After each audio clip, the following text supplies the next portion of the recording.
Buenos días, soy Jocelyn Carreón y les doy la bienvenida a una nueva sesión de análisis de coyuntura que DESC organiza cada semana, hoy martes 2 de junio del 2026. En esta sesión vamos a conversar sobre la democracia en riesgo a propósito de las elecciones del próximo domingo 7 de junio, en la que compiten Roberto Sánchez y por cuarta vez la señora Fujimori. Hace unos días hemos tenido también el último debate presidencial y el último sábado hemos sido testigos también de una importante movilización ciudadana en varias ciudades del país en rechazo a la candidatura de la también llamada señora K o últimamente llamada señora Caos. Para conversar sobre estos temas nos acompaña Marisa Glave. Ella es socióloga por la Pontificia Universidad Católica del Perú y tiene un máster en gestión de políticas públicas por la Universidad Autónoma de Barcelona. Marisa tiene experiencia en gestión pública, incidencia política, desarrollo rural y urbano, género y descentralización. Además, ha sido regidora de la Municipalidad Metropolitana de Lima, ha sido congresista de la República, investigadora también para el grupo Propuesta Ciudadana, el Instituto de Estudios Peruanos IEP, Cooperación y consultora de diversas fuentes cooperantes. Marisa es también investigadora asociada de DISCO. Gracias, Marisa, por acompañarnos. Te dejo en el uso de la palabra por 30 a 40 minutos. Buenos días con todas, con todos y con todas. Muchas gracias por la invitación. Sin más, arranco. Quizá lo primero sería tratar de ver en qué contexto se están llevando estas elecciones, ¿no? Y hay un poco para todos los gustos de lecturas de qué cosa es lo que está pasando en el país. He recogido algunas de distintos lados. Digamos, los más citados, Alberto Vergara y Rodrigo Barrenechea, dicen que hemos llevado adelante este proceso electoral en lo que ellos llaman una democracia asaltada, ¿no? Por un lado, una perforación del Estado, tanto economías ilegales o economías legales, pero no reguladas o en las que el Estado simplemente no intervienen, van perforando la capacidad del Estado de hacer cumplir la ley.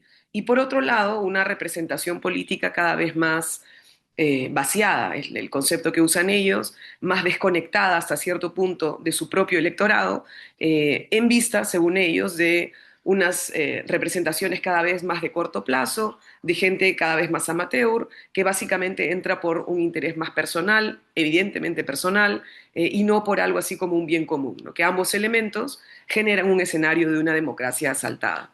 Paolo Sosa dice directamente, miren, no hay una democracia, este es uno de los más jóvenes ahora en el Instituto de Estudios Peruanos, eh, pero este vaciamiento, no vaciamiento de la democracia, sino la inexistencia de esta democracia, según Paolo, tiene responsables claros, y los responsables no son sectores populares, a quienes se les suele echar la culpa por cómo votaron, ahora que estamos escuchando a varios decir qué barbaridad cómo votan, digamos, habría que también entender cómo otros analizan, digamos, la situación a la que hemos llegado, y lo que señala él es que en realidad lo que hay es una responsabilidad de las élites políticas, élites económicas y de las élites culturales.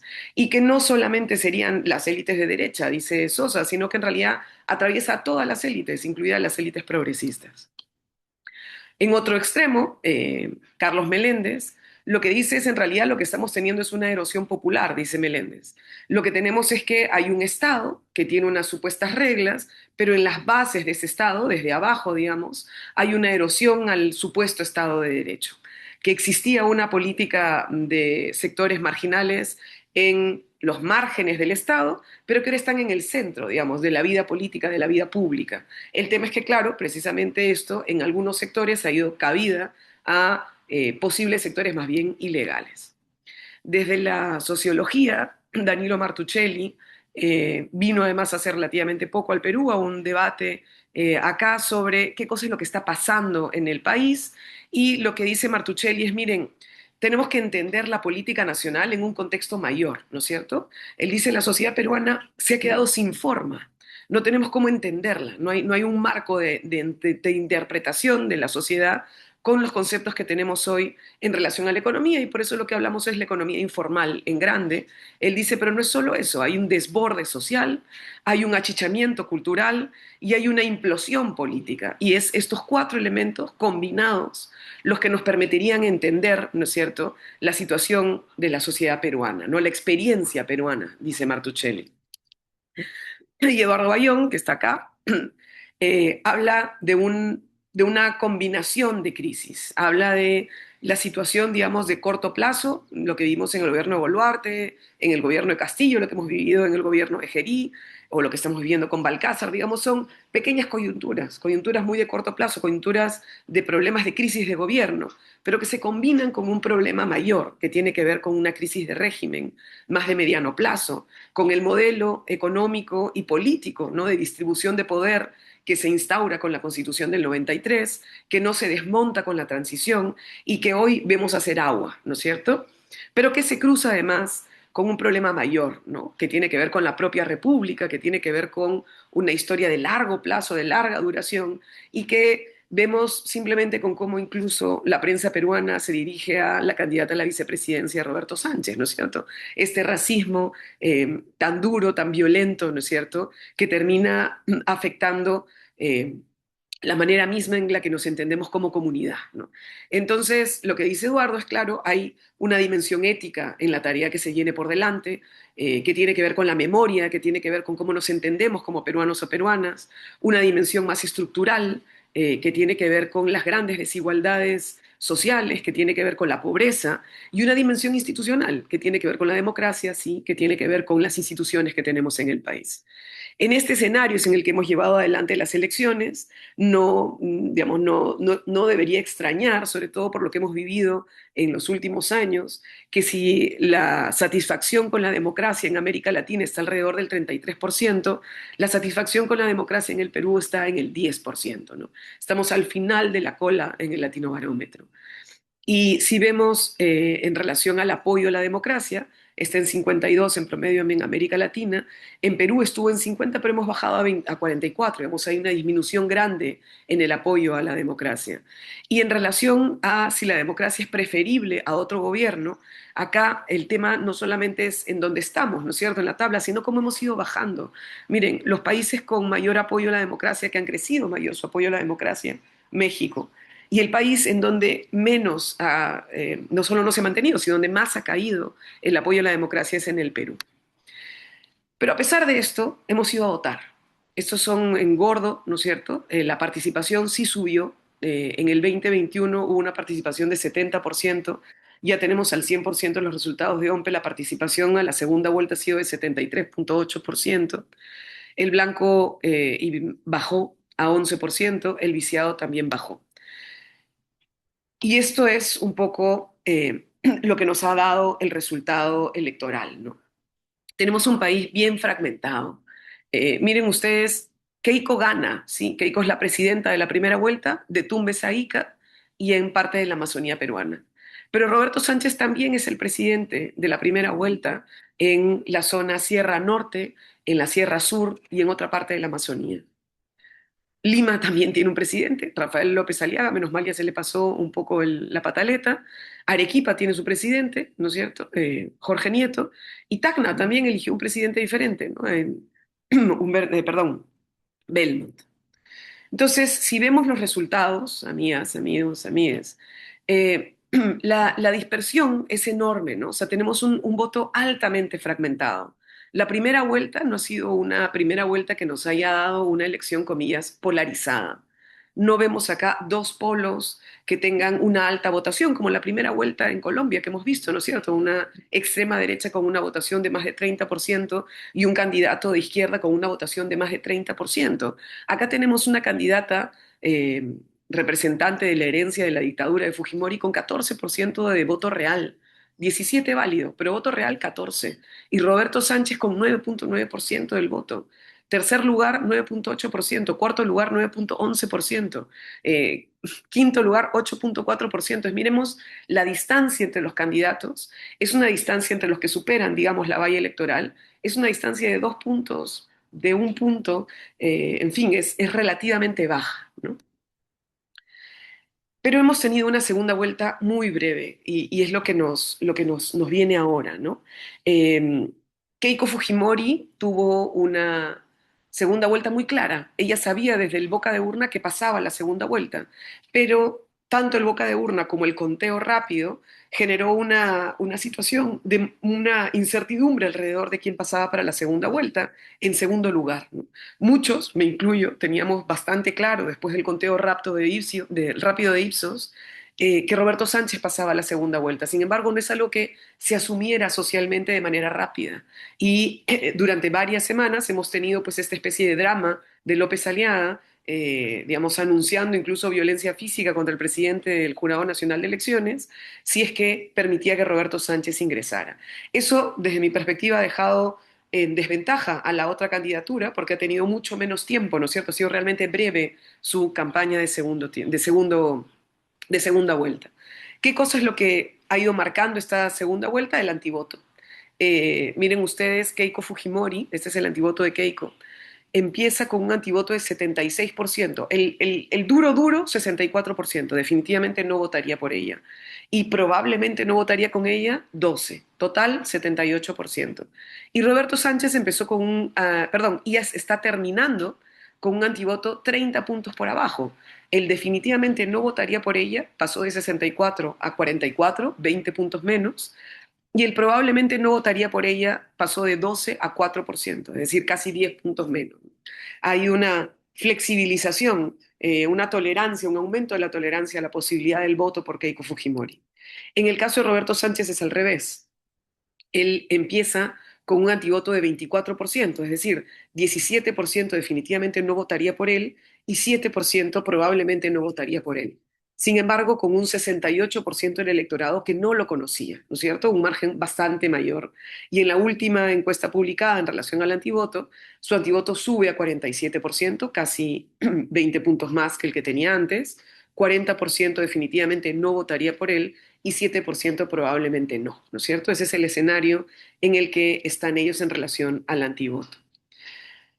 El endose o la movida en realidad de los votos era bastante predecible, ¿no es cierto? Evidentemente el voto de Rafael López Aliaga mayoritariamente va a Keiko Fujimori. El voto de Carlos Álvarez también en una gran medida va a Keiko Fujimori, pero un porcentaje bastante alto va a Roberto Sánchez. Recordemos pues que Carlos Álvarez, por más que él se ubicó en una candidatura más de derecha, su discurso era bastante popular y era votado porque era un cómico popular, digamos, ¿no? Entonces no necesariamente todo su voto ha ido inmediatamente hacia Keiko Fujimori. Una parte abiertamente señala que votaría por Roberto Sánchez. El voto de Nieto se ha partido en tríos. 30% votaría por Keiko, 30% votaría por Roberto Sánchez, 30% anularía su voto. Quizás eso explica hasta cierto punto su posición. Eh, Belmont, todo su voto prácticamente se va con Roberto Sánchez. Él ha salido con un video hace poco también endosando abiertamente el voto hacia Roberto Sánchez. Alfonso López Chao también tiene una votación altísima que se va a Roberto Sánchez. Él, bueno, no solamente ha hecho un video, sino incluso ha acompañado a Roberto Sánchez al debate y está bastante activo junto con Ahora Nación en el apoyo a Roberto Sánchez. En fin, esos son básicamente los principales candidatos, ¿no? ¿Qué hemos visto en esta segunda vuelta? Quizás uno de los primeros hechos realmente que marcaron o que hicieron que se sintiera que se estaba en segunda vuelta fue el debate técnico, un debate en el que la prensa auguraba que hubiese un triunfo abrumador de Keiko Fujimori y de Fuerza Popular. Juntos por el Perú demostró que sí podía presentar un equipo técnico que iba más allá de Juntos por el Perú. Creo que el error más grande que tuvieron es que no hubo ninguna mujer, la verdad sí creo que eso era importante, aunque sea como gesto, pero desde mi perspectiva fue un debate bastante claro, con posicionamientos mostrados que no pusieron de ninguna manera asegurar, ¿no es cierto?, esta especie de narrativa ya instalada de Keiko tiene a los técnicos, Roberto Sánchez no tiene capacidad de armar un equipo, ¿no? Y en el debate, además, algunas personalidades destacaron, ¿no? O sea, Pedro Franque logró hacer un debate con Carranza con fuerza, Gustavo Guerra García dejó muy mal parado, digamos, a Neuhaus, ¿no es cierto? Zunini destacó también frente a Barbarán y Nando Ceballos en la parte de salud, tuvo un debate además bastante político, y fue el que jugó con esta idea de la señora Caos, ¿no? Porque un poco la campaña de Fuerza Popular era el caos está en Roberto Sánchez y en Juntos por el Perú, y jugando con las palabras, la señora Caos con K es algo que ha cogido además el antifujimorismo, ¿no? Hemos visto este domingo el debate, ¿no?, entre el señor Sánchez y la señora Fujimori, eh, un debate en el que al menos yo creo que él finalmente estuvo bastante mejor, a ella se le vio bastante nerviosa, leyó mucho, aunque le habló a la gente, trató de ir directamente al indeciso, ella ha ido directamente a la gente no politizada, ¿no? Me da la impresión que Roberto Sánchez ha tenido un discurso que ha intentado reactivar y apelar el antifujimorismo, que creo que sí se está activando, lentamente, pero se está activando. La movilización que hubo el día sábado fue una movilización bastante más grande de la que se esperaba, y ha logrado que un conjunto de personas que o votarían por Sánchez, pero en silencio, se atrevieran a salir públicamente a decir Keiko no va, ni blanco ni viciado, o que algunas figuras como la de César Hildebrand, que hasta hace poco era un visible representante del voto viciado y del llamado al voto viciado, ayer, digamos, en su eh, en su programa nocturno, ¿no es cierto?, leyera la columna en la que explica claramente que le parece que hoy el voto viciado no es un voto correcto, sino que para él el voto correcto es frenar al fujimorismo, que finalmente hemos logrado recordar es lo más peligroso en el escenario nacional. Las cosas no están dichas, no está fácil. Este es el resultado de la encuesta del Instituto de Estudios Peruanos. Keiko Fujimori arriba de Roberto Sánchez con 6 puntos de distancia, con un blanco que ha bajado de 24 a 6, pero un no precisa de 26%. Me parece importante este no precisa del 26%, es una figura diferente, por ejemplo, a cuando hay un simulacro, es decir, no hay esa opción. El no precisa es alguien que yo creo que sí tiene su voto, pero que no termina de decirlo, digamos, ¿no? Este 26% evidentemente puede cambiar radicalmente esta proporción 36-30, ¿no? Realmente nada está dicho en la encuesta del instituto, y hay un porcentaje grande que no se atrevería eventualmente a decir su voto, lo que, en fin, favorece hasta cierto punto a ambos, porque hay bastante voto oculto en ambos casos, ¿no? Mucha gente que se avergüenza de decir que votaría por uno o por otro de los candidatos. Lo que me parece delicado de la encuesta del instituto es, miren, esta es la encuesta anterior. Keiko, perdonen, denme 2 segundos.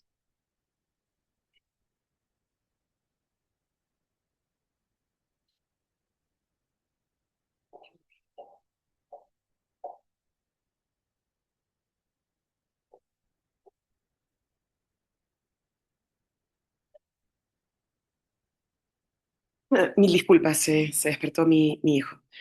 Les decía, en la encuesta anterior del Instituto de Estudios Peruanos, Keiko Fujimori estaba con 41% en Lima y perdía ella, tenía 31 versus 32 de Roberto Sánchez.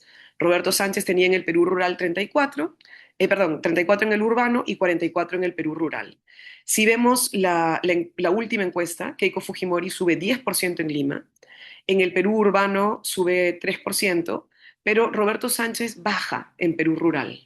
Esto fue algo, a mí me llamó bastante la atención. Hay caídas también en zona sur, por ejemplo, en la elección, si uno compara la encuesta anterior del instituto y la nueva encuesta. Sin embargo, el simulacro de Ipsos, que ha sido el último publicado y el más reciente, además, la muestra es unos días después que la del instituto, probablemente haya también tenido algún tipo de efecto el ver a Keiko tan arriba, muestra un resultado mucho más ajustado, ¿no? 40.4 versus 38.4, un poquito, digamos, 2 puntos de distancia entre ambas candidaturas. Y si vemos acá, hay prácticamente empate en otras ciudades, 39-38. La gran diferencia es en Lima, con 52.2% Keiko, versus Perú Rural, con 53.9% Roberto Sánchez, ¿no?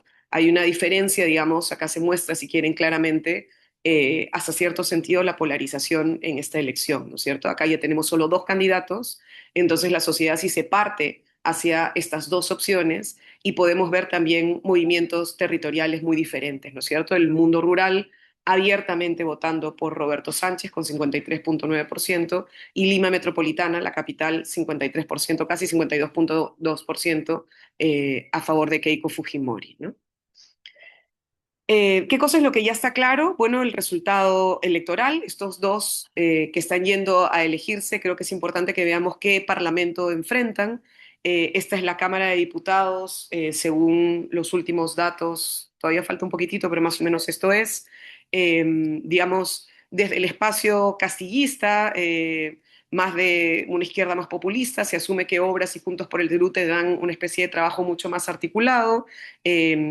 Juntos por el Perú tiene 32 parlamentarios, Obras 14.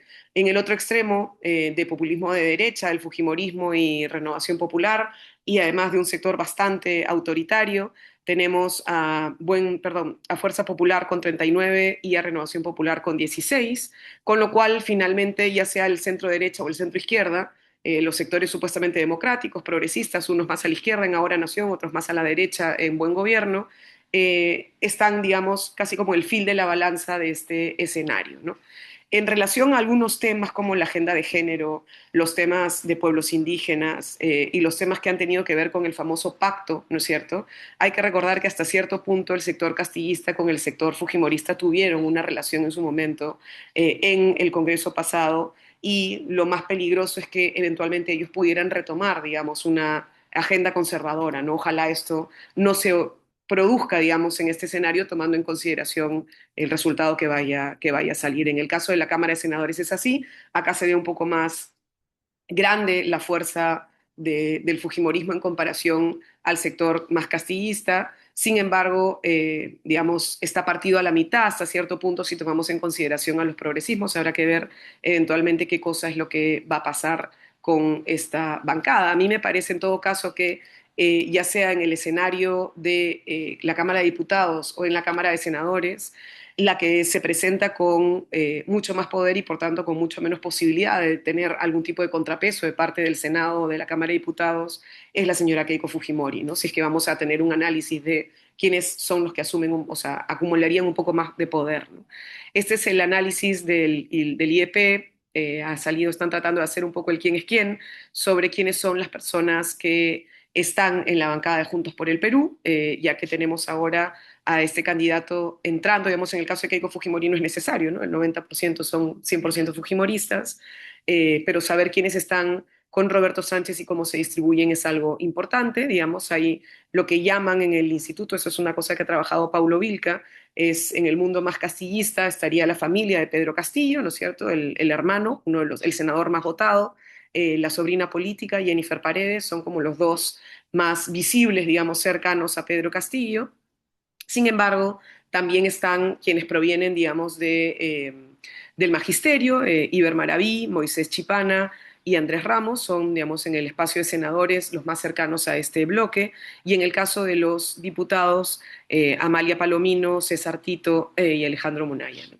En el caso del mundo más de Roberto Sánchez, él tiene dirigentes partidarios, acá falta Zunini entre los dirigentes partidarios que también ha salido elegido, y tiene, bueno, asesores, bueno, a Zunini aparece como ex asesor, pero él es en realidad una ficha del partido, digamos.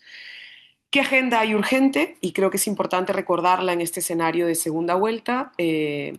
Pues bueno, el copamiento institucional, ¿no es cierto? El llamado pacto mafioso, donde, digamos, Keiko Fujimori es una de las figuras más visibles, ha logrado tomar el Tribunal Constitucional, la Defensoría del Pueblo y la Junta Nacional de Justicia. El objetivo siempre ha sido también tomar las instituciones electorales. Recordemos que la Junta Nacional de Justicia está por nombrar al nuevo jefe o jefa de la OMPE, algo que puede además añadir, digamos, una institución más a esta colección, y evidentemente siempre la pugna por el Ministerio Público y el Poder Judicial, ¿no? Estamos en una sociedad en la que sí se está incrementando la violencia y sí se está incrementando la inseguridad, no es solamente una sensación de inseguridad, está creciendo. El número de asesinatos por día sigue creciendo, ¿no es cierto? Miren ustedes cómo ha ido avanzando.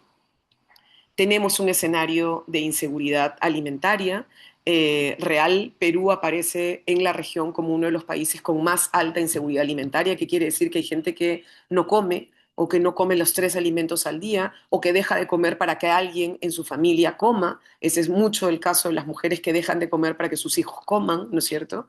En una sociedad donde el conservadurismo ha ido avanzando de manera muy fuerte. Estos dos señores son el legado que nos deja Rafael López Aliaga en el Senado ahora, el señor Muñante y la señora Jáuregui, ambos elegidos nuevamente en la Cámara de Senadores, con una agenda militante, dogmática, violenta contra la igualdad de género, ¿no es cierto? En particular contra las diversidades.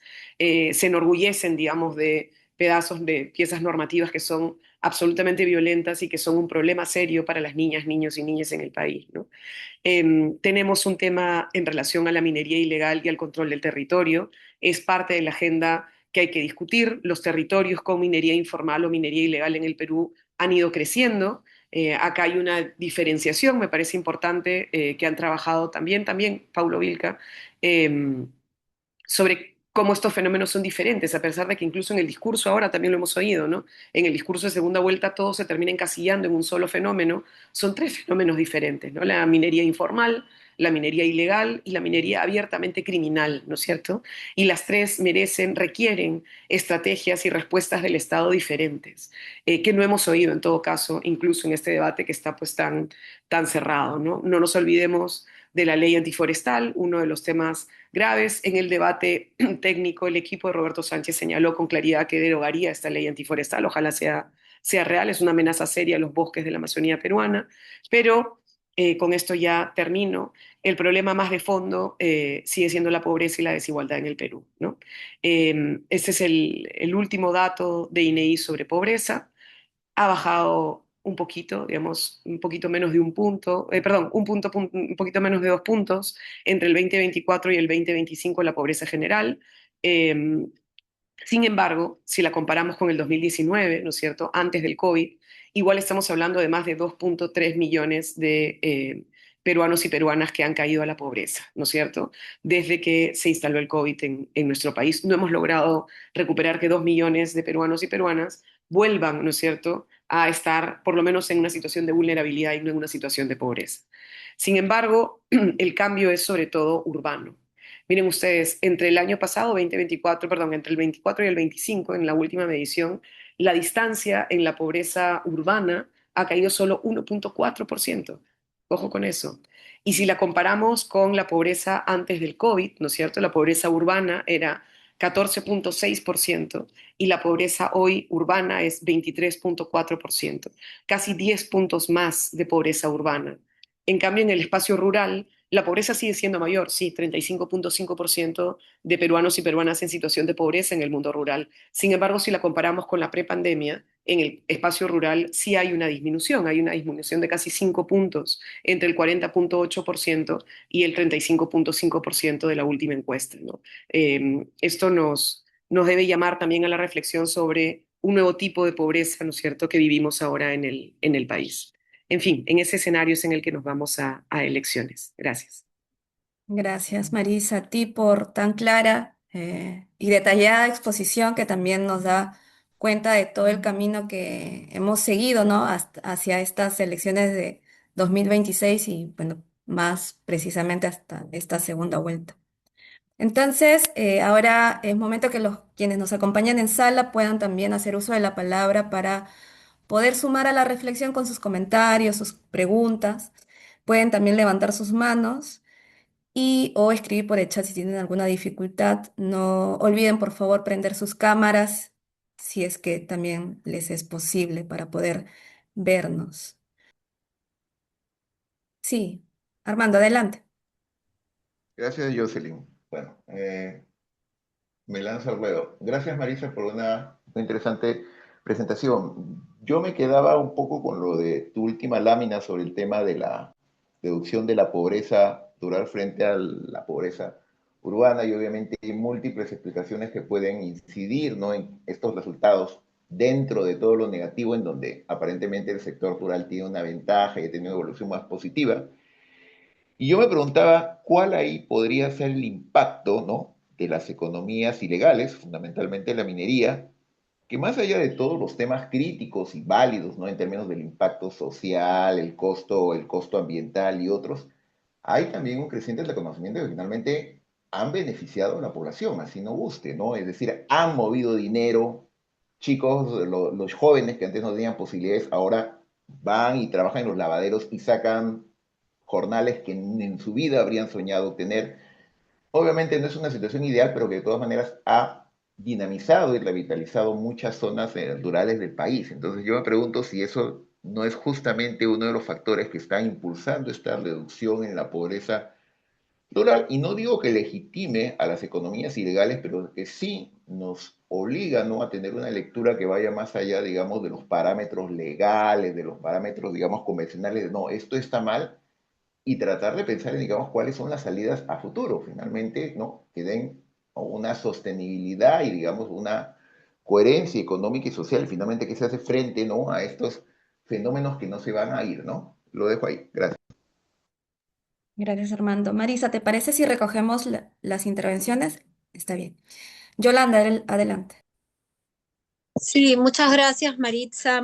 Muy interesante y precisa tu presentación y muy preocupante con lo que terminamos, ¿no? El incremento de la pobreza, sobre todo en el área urbana. Mi pregunta es bien concreta. ¿Crees que el equipo técnico que se ha repotenciado en los últimos días, en realidad, en Juntos por el Perú, que se ha visibilizado claramente en el debate técnico, pero también en los acuerdos en base a propuestas programáticas que Juntos Perú, que Roberto Sánchez ha firmado, como el que firmó el sábado, liderado por Plataforma por la Democracia y más de 60 organizaciones gremiales, sindicales, políticas, en las que estuvo como presentadora Giselle Ortiz, compañeros del MOSIC, y también estuvo el partido Primero la Gente, estuvo gente de Hora Nación y varias organizaciones indígenas, campesinas, de estudiantes y gremiales. ¿Crees que eso pueda sumar a que pueda revertir esta disminución en la intención de voto? Este 7, ¿crees que pueda tener algún impacto?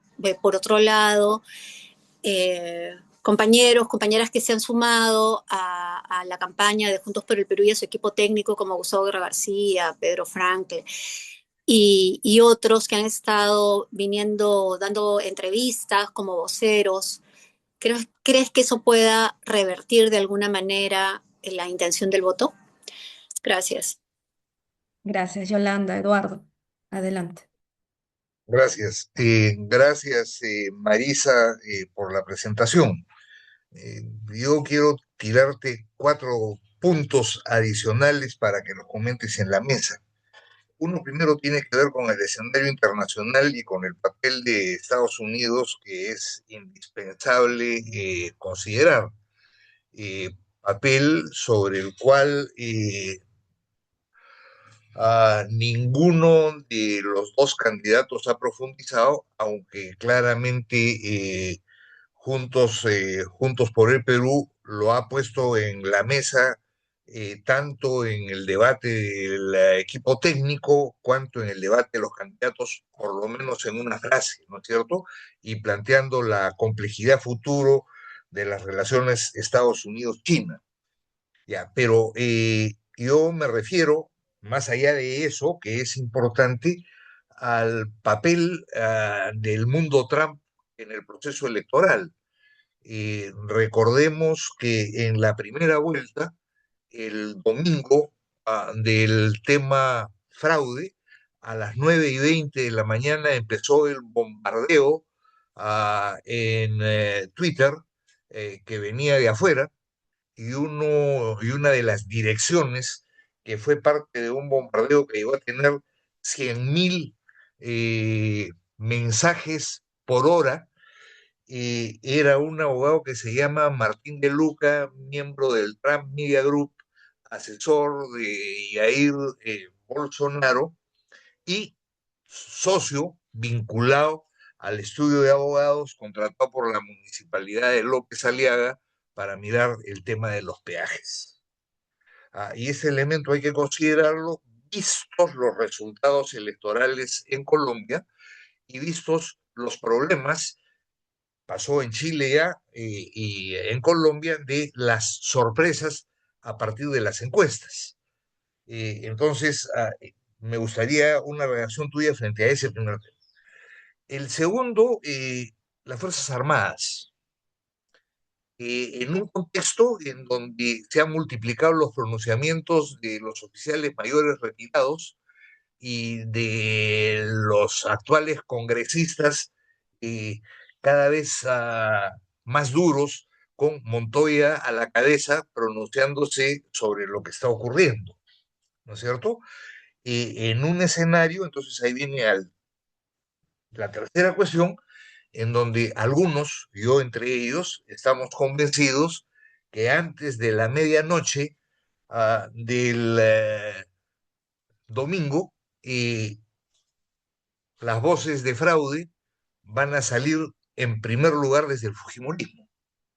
Y Fujimori ya lo anunció en este debate cuando hizo una alusión a los problemas de la primera vuelta, a la necesidad de estar vigilantes y al fraude del 2021, con una narrativa que está, me da la impresión, definitivamente instalada y por lo tanto cómo miras ese asunto y cómo miras las posibilidades de enfrentamientos que pueden adquirir algunas formas de violencia, ¿no es cierto?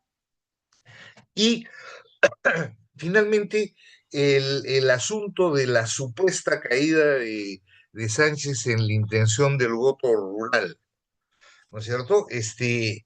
¿Cómo la explicas?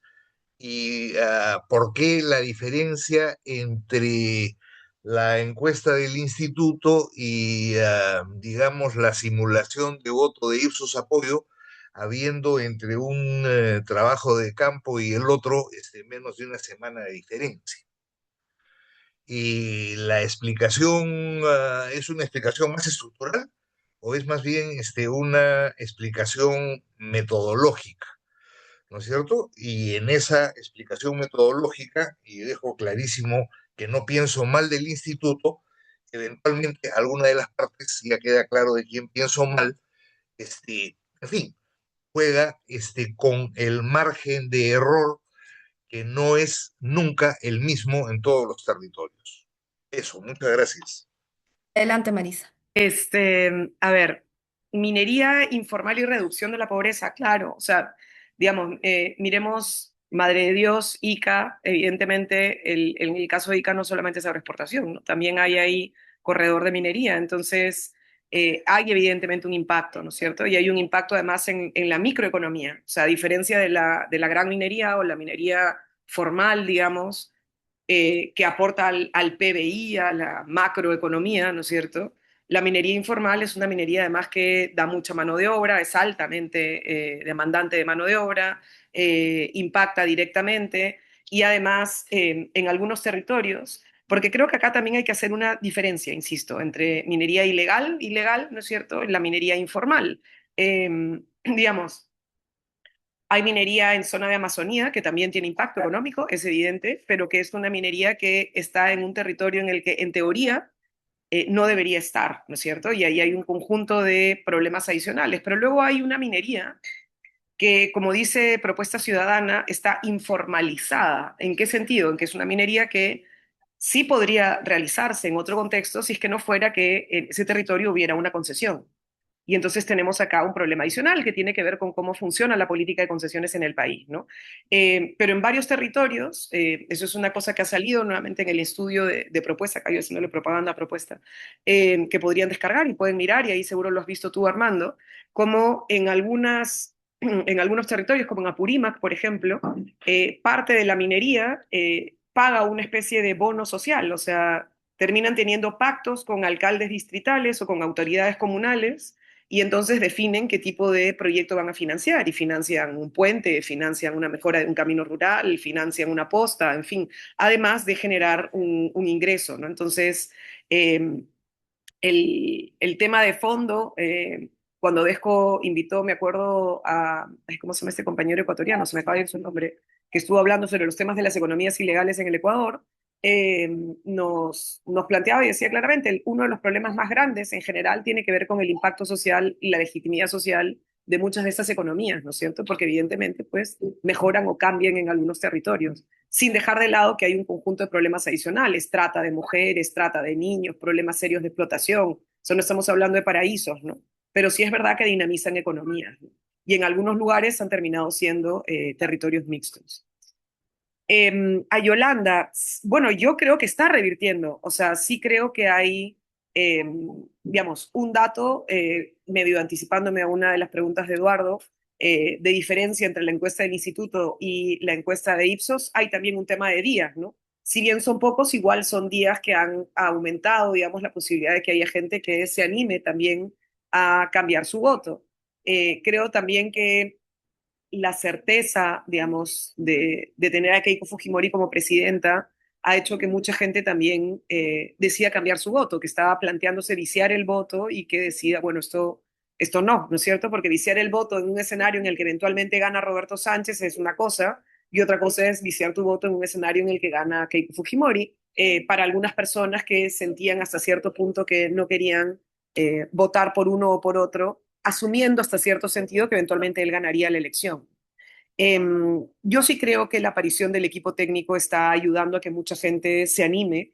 En el caso de César Hildebrand es explícito. Digamos, ayer en el programa señalaba abiertamente que una de las razones, digamos, por las cuales también creía que una mejor opción era Juntos por el Perú era la presencia de Pedro Franque, ¿no?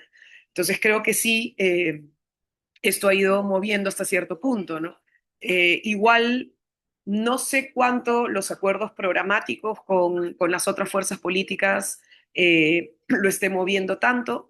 Creo que ahí sí los votantes de Obras o los votantes de Ahora Nación iban a migrar a un voto a Juntos por el Perú. Sin embargo, igual las figuras sí suman, ¿no? A una imagen un poco más colectiva, un poco más amplia. Y a una cosa que sí he escuchado hace poco en algunos sectores más de centro derecha, ¿no? Y es que a diferencia de, por ejemplo, Belaunde, que ha salido a apoyar a Keiko Fujimori, lo ha hecho a condición de nada, ¿no? O sea, es como si no hubiera necesidad de pedirle nada a la señora para apoyarla a ella, ¿no? Más bien en el caso de Sánchez, sí ha habido un conjunto de gestos, como el mismo que has señalado tú, Yolanda, ¿no? De la plataforma democrática, donde ha habido por lo menos un gesto, no sé cuán real será, pero por lo menos el gesto de asumir determinados compromisos con sectores sociales y políticos sí ha estado de parte del señor Sánchez, ¿no? Y su voluntad de aparecer con otras figuras abiertamente, si quieren, diferentes al núcleo original de Juntos por el Perú, también le abona, ¿no? O sea, sí se ve como una persona que ha logrado hasta cierto punto ampliar su equipo, ¿no? Tener unos jales diferentes. La señora Fujimori, no sé a quién ha sumado, o sea, realmente Neuhaus, supongo, ¿no? Ese es uno de los pocos que ha aparecido, comillas, que no sea del Fujimorismo, ¿no? O Carranza, pero bueno, el APRA hasta cierto punto, el gobierno de Carranza era un gobierno pues bastante derecha y bastante fujimorista hasta cierto sentido, ¿no? Entonces la verdad es que no extraña su suma, ¿no? Eh, Eduardo tiene toda la razón en el tema de cómo se está hasta cierto punto anticipando el discurso del fraude, ¿no? Y eso es algo delicado, o sea, la, ¿cómo se llama? El de Luca, ¿no es cierto? Que es el que empezó, digamos, con mucha fuerza el bombardeo de Twitter en el caso de la campaña de López Aliaga en el proceso pasado, muestra cómo pues este discurso de si pierde el mío, yo aludo fraude, ¿no? Que fue con Bolsonaro, que fue con el propio Trump, y que ahora juega, digamos, como una especie de riesgo en este escenario. A mí no me sorprendería para nada que, por supuesto, en cuanto salga un boca de urna o eventualmente salga un conteo rápido que ponga eventualmente a Roberto Sánchez algún porcentaje por encima de la señora Fujimori, inmediatamente tengamos el discurso del fraude, que además viene hasta cierto punto fuerte porque se ha quedado con la mesa 9.000, ¿no es cierto? 900, perdón, en el caso de OMPE, ¿no? O sea, que ha sido como que lo que han mantenido hasta el final y que básicamente hasta el final lo que han mantenido es el problema es el voto rural, ¿no es cierto? Las mesas especiales colocadas en zonas rurales que serían para muchas comillas ilegales, ¿no es cierto? Entonces esto creo que es materia justamente para ya no fastidiar con que haya eventualmente un fraude en el Markham, ¿no es cierto? Que era un poco el rollo en el que estuvo López Aliaga un tiempo, ya con bajarse a Corbeto fue suficiente Y en el discurso grande, en la gran narrativa, el tema de fondo es el voto rural o las mesas especiales en centros poblados o en puntos medios entre centros poblados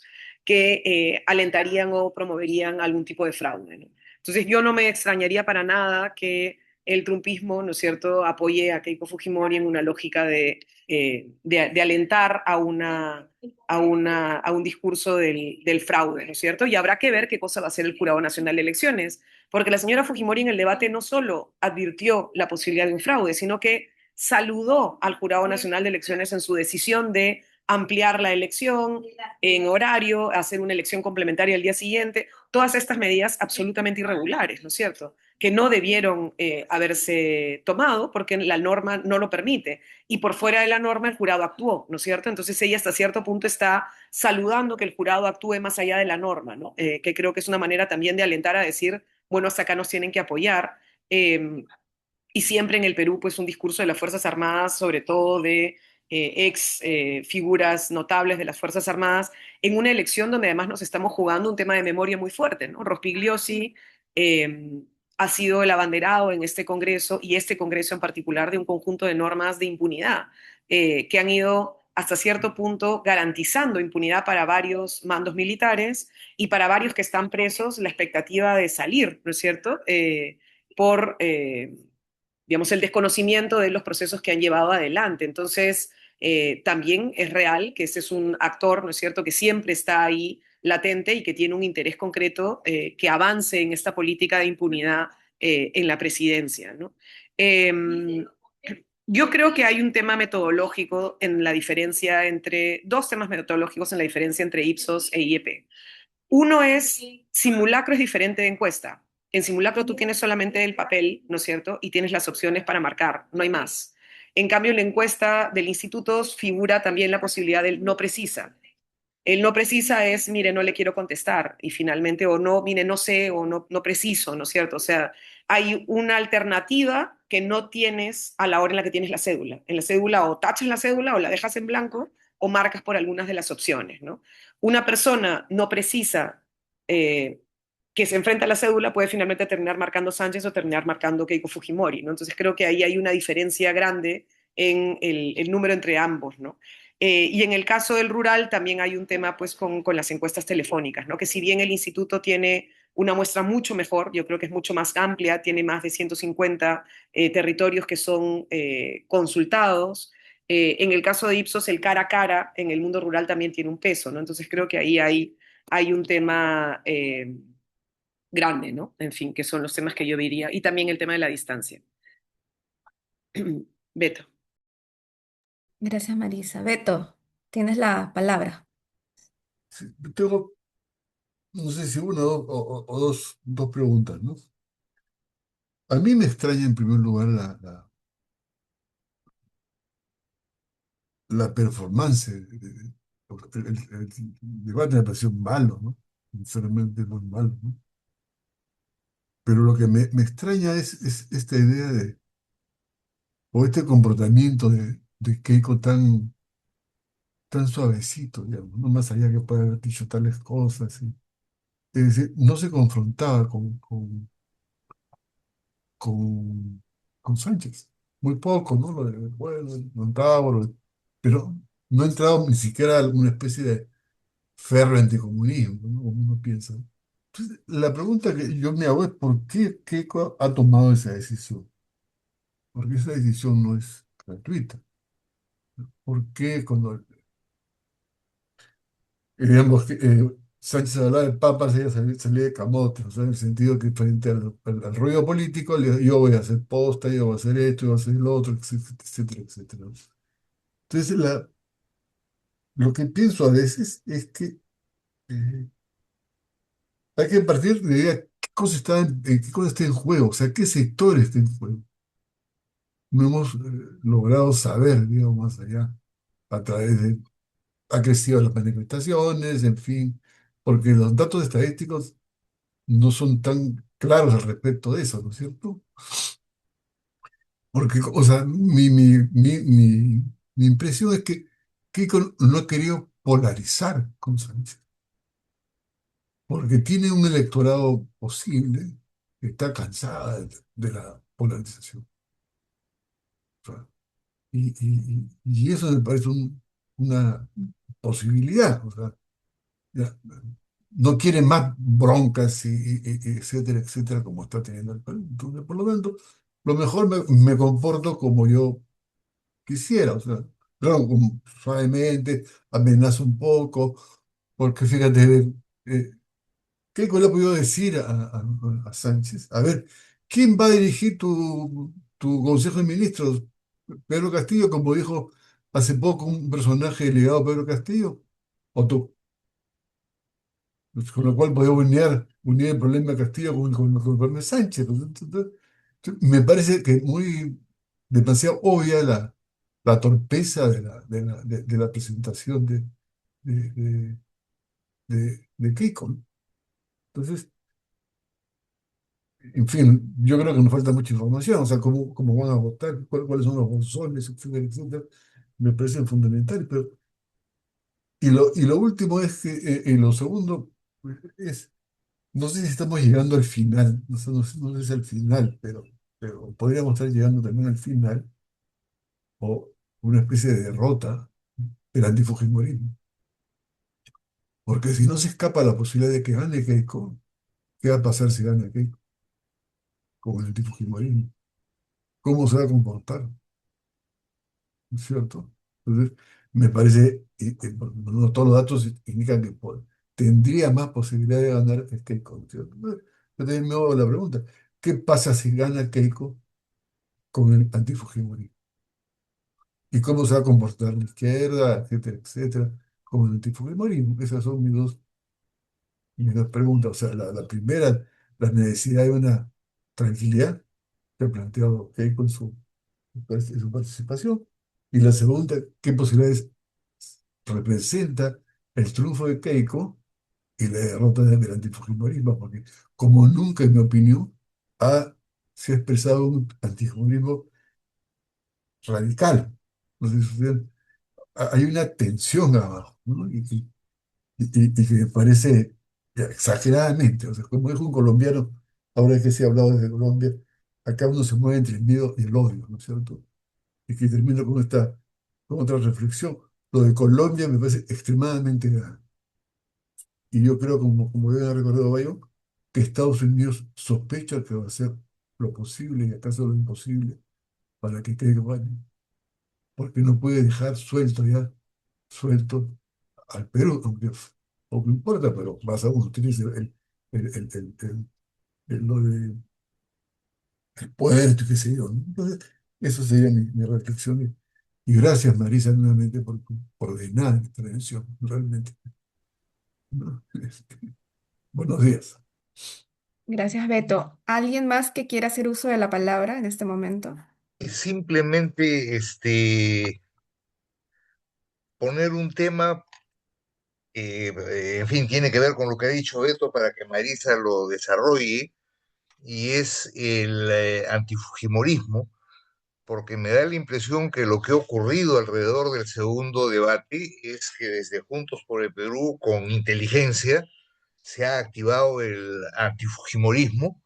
Keiko Fujimori, más allá del odio asesino que expresaba con sus miradas y su incomodidad en sus ojitos hoy día abiertos, eh, no fue capaz de responder, y ese es un elemento que ha empezado a verse inmediatamente después. Y la otra cuestión es que a partir del evento mencionado por Yolanda, impulsado por la Plataforma Democrática y por otros, es más o menos claro que se ha generado la imagen de la activación de un frente, de una coalición social con algunos vínculos políticos, y creo que ambos elementos van a ser particularmente importantes en esta última semana. Entonces me gustaría conocer la opinión de la pitonisa que hemos invitado hoy día.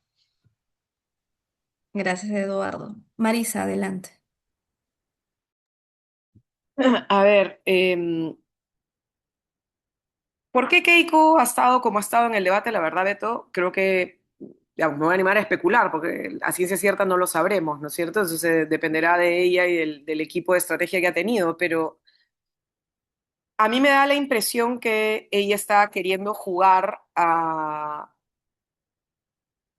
digamos, por lo menos hay dos cosas que me suenan a mí. Una es cuando ella dice esta elección no se trata de mí, y estoy dándole vueltas a qué se refiere con que esta elección no se trata de mí, esta elección no se trata de mí, creo que está tratando justamente de colocar, no, pues no se trata de que yo vaya a ser la autoritaria, o sea, porque se está tratando de colocar con que cuál es el riesgo mayor, ¿no es cierto? Keiko Fujimori es el riesgo mayor, ella es la dictadura, ella es el autoritarismo, ella es el Congreso que apoyó a Dina Boluarte, ¿no es cierto? O sea, es como que la fuerza de lo que significa el Fujimorismo y entonces ella está tratando de hasta cierto punto como que poner un paso al costado y decir, no, no, no se trata de mí, ¿no es cierto? No es que yo sea esto, se trata de las necesidades del Perú, las situaciones de riesgo, y creo que ahí ella está tratando de colocar como, recuerde usted que su principal problema es la seguridad ciudadana, su principal problema es los problemas de pobreza, su principal problema es X, Y, para tratar ella hasta cierto punto de salirse, ¿no? Y claro, la figura de una mujer autoritaria en un debate duro, evidentemente te recuerda inmediatamente, ¿no? O sea, uno de los pocos momentos en los que ella se molesta y la cara se le transforma, digamos, recuerda a mucha gente, ¿no es cierto?, el rictus autoritario que tiene, ¿no? Entonces, creo que ese es uno. Y el otro es que yo sí creo que ella ha estado hablándole al público no politizado. O sea, yo creo que ella ha estado tratando de hablar para redes, para que le saquen clips en TikTok, para tratar de salir directamente a un público que básicamente, eventualmente, si está indeciso, no necesariamente lo está por un tema de un voto más politizado y que más bien está pensando en, bueno, y no sé qué hacer, ¿no? Y ver si es que eventualmente consigue conquistar con temas más concretos un voto por ahí, ¿no? Entonces creo que por eso no ha tratado de caer a ese lado, ¿no? Que más bien creo que ha sido la estrategia contraria con Sánchez, que ahí sí yo coincido con Eduardo, y como lo decía en la exposición al comienzo, mi impresión es que Sánchez ha tenido un discurso muy político, además lo ha hecho bastante bien en términos de no ha estado leyendo, no ha estado memorizándose cosas, sino ha estado tratando de conectar. ¿Y con quién ha estado tratando de conectar? Creo que ha estado tratando de conectar con un público antifujimorista, ¿no? Que me lleva pues a un tema que han dicho ambos, y ahí sí yo también creo que hay un tema a mirar, ¿no? Si hay futuro para el antifujimorismo, o sea, ¿cuánto tiempo vamos, ¿no? O sea, yo recuerdo mi ingreso a la universidad, ¿no es cierto?, a finales de los años 90, el final de Fujimori, y desde ese año hasta ahora, de hecho una foto con una compañera era, bueno, ya son 26 años gritando, ¿no es cierto?, Fujimori nunca más, ¿no? O sea, ¿cuánto tiempo más puedes gritar Fujimori nunca más? O sea, ¿hasta cuándo esto se vuelve un dispositivo movilizador, ¿no? Sobre todo por dos cosas. Una es quienes han asumido el antifujimorismo, ¿no? El antifujimorismo antes tenía rostros también políticos, además de las víctimas, ¿no? O sea, había como que unas figuras políticas, y ahora más bien en este último momento mi impresión ha sido que hasta que no se han activado las víctimas, no se ha activado el antifujimorismo. O sea, la última movilización, el eje central de convocatoria ha estado sobre Gisela Ortiz, sobre Carmen Amaro, sobre las víctimas de Cantuta, ¿no es cierto? Eventualmente ha habido un intento de hacer el link entre las víctimas de los años 90 con las víctimas de Boluarte, y han estado los Amillán y las víctimas de Puno en la manifestación, pero el eje ha estado muy fuertemente depositado en un grupo humano que al menos me da la impresión que también tiene un nivel de desgaste muy fuerte, ¿no? O sea, uno puede ver ahí al padre de Ernesto Castillo, bastante mayor, o a Raida Cóndor, ¿no es cierto?, bastante mayor, que siguen siendo finalmente quienes encabezan, quienes dan la cara, y también pues quienes no sé cuánto tiempo más están, ¿no? Entonces hay un tema ahí muy delicado, ¿no? O sea, porque no ha habido una renovación, no solo generacional, la gente joven en ese bloque era relativamente chica, sino que creo que aún tenemos un tema que es la renovación del discurso antifujimorista. O sea, eh, se ha intentado hacer el link Boluarte-Keiko Fujimori, ¿no es cierto? O sea, el autoritarismo de Boluarte con el autoritarismo de Fujimori. Pero ese link no ha terminado de estar sellado, y además porque Fujimori no es la única, ¿no? O sea, Fujimori es APP, es Podemos, es también Rafael López Aliaga, en fin, y es la propia Boluarte, y es Boluarte la vicepresidenta de Castillo, y es Boluarte que vino con Perú Libre, y hay un conjunto de hechos, ¿no es cierto?, que debilitan ese link, ¿no es cierto? No es tan fuerte, no es Keiko mandando a las Fuerzas Armadas a ir a matar en Ayacucho o en Juliaca, ¿no? Entonces, el link hacia las nuevas violencias creo que ya rompen con el comillas antifujimorismo y simplemente te muestran un escenario de una derecha mucho más compleja y de un ejercicio autoritario que va más allá de una única fuerza política, ¿no? En fin, creo que ese es un reto y habrá que ver. Si pierde Sánchez y gana Fujimori, creo que sería muy fuerte, ¿no? O sea, sí sería un tema bien, bien delicado, pero yo quiero creer que no, así que no voy a caer en tu pesimismo, Beto. Voy a creer que hay un crecimiento importante de la otra opción, que creo que hay un montón de gente que ha decidido cambiar su voto del viciado al Keiko no va y a ver si tenemos algún tipo de sorpresa, pero nada está dicho. Este domingo va a ser tenso y tenemos unos últimos días que serán pues importantes, ¿no? Si me permites una cosita, ¿ustedes han visto el spot último de Keiko? Disfrazada de policía y caminando rodeados por los policías. Realmente es chistoso casi, ¿no es cierto? Y está disfrazada de policía. O sea, y me parece como que le está, como bien dice Marisa, hablando a un sector despolitizado, porque el rollo de ustedes es que hay una antipolítica feroz. Entonces, ¿cómo ubicamos la antipolítica feroz respecto al antifujimorismo? Que es tan activo. Y ahora que escucho me doy cuenta que el problema de la politización de la política y la necesidad de partidos políticos está ligado a la vigencia del antifujimorismo que no te permite actuar. Porque la sensación que he tenido, como eso termina ahora último, de la gente que está enfurecida contra Keiko Fujimori. Y tú no puedes hacer política en ese tono.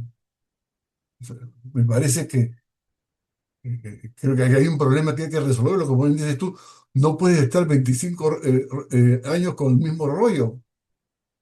Fíjese lo que pasó con el antiaprismo, ¿no es cierto? Cómo nos malogró la vida al país.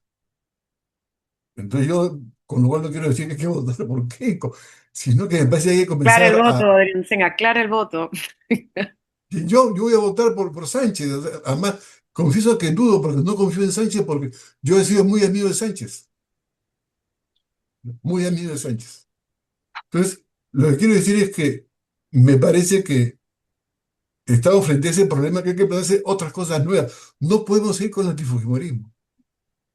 Sobre todo porque además tiene un discurso muy moral, muy ético, Y ¿no es cierto? claro, pero entonces uno puede Y hacer hay, y hay un política. elemento de realidades sociales Sí, concretas, cotidianas, que así es. afectan, Entonces, que no van y hilarle por requieren un lado. argumento más allá, ¿no? No es como que, oye, no seas, no sé, malo Pero, votando de esa manera, ¿no? O sea, hay un tema ahí finalmente, más complejo. Keiko es todo, ¿no es cierto? Todo, hasta que le ven cómo reacciona, cómo gesticula. Pero además es todo, porque no existe en el universo del antifujimorismo, ni de los que han sido los delincuentes en el Congreso, como estos partidos Podemos, de qué sé yo, los militares. No existe. Solamente existe Keiko. Y por tanto no puedes politizar las cosas. Y no basta decir este Congreso, no sé, corrupto y qué sé yo, pero y ahí te quedas. Y no criticas la política de los otros, sino que es un tema moral. Pero yo creo a veces pienso que estamos llegando al límite de ese tipo de discurso. Sí, ¿No? porque la realidad también nos inunda con un conjunto de problemas que no se resuelven solo con una salida Claro, pues moral, ya, pues, ya necesitan una basta. propuesta ¿No? programática. Sí, sí, yo no quiero decir cosas porque la gente puede reaccionar violentamente. Bueno, las decimos el 8, las decimos el 8. Bueno, gracias, Marisa. Te agradecemos, Marisa, por acompañarnos esta mañana. Sabemos que ha sido complicado para ti también, pero era importante también para nosotros y nosotras contar con tu reflexión, ¿no? Y has abonado elementos importantes que sin duda van a también servirnos para poder llegar a las elecciones este domingo con una ya decisión clara. Esperamos que sí. Esperamos que tu reflexión haya justamente servido para ello, ¿no?